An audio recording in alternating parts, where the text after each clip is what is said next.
hiyo ndugu waandishi wa habari, bajeti ya mwaka 2026/27 ni ya kipekee sana kwa nchi yetu, na tunasema kipekee kwa sababu kubwa tatu. Kwanza, hii itakuwa ndio bajeti ya kwanza kwa utekelezaji wa dira ya taifa ya maendeleo ya mwaka 2050. Mnakumbuka kwa muda wa miaka takriban 25 iliyopita tumekuwa tukitekeleza dira ya maendeleo ya mwaka 2025. Dira ile imekamilika rasmi mwaka jana, na kuanzia mwaka huu tutaanza rasmi kutekeleza dira ya maendeleo ya taifa ya mwaka 2050.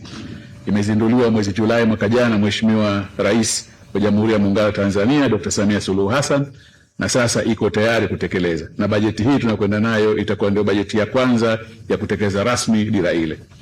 La pili, kwa sababu dira iko tayari na dira nayo wakati wa utekelezaji inadaiwa kwa miaka mitano.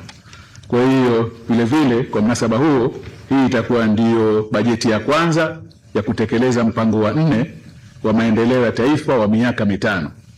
Mpango ambao tutaenda nao baina ya mwaka huu 2026/27 mpaka mwaka 2030 na 31.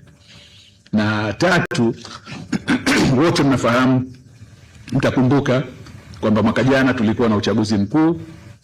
Mwezi wa Oktoba mwaka jana tulikuwa na uchaguzi mkuu ambao umeweka uongozi ambao tutakwenda nao hadi kufikia mwaka 2030. Kwa hiyo nayo bajeti hii itakuwa vile vile ndio ya kwanza ya kutekeleza ilani ya uchaguzi ya chama kinachoongoza, Chama cha Mapinduzi.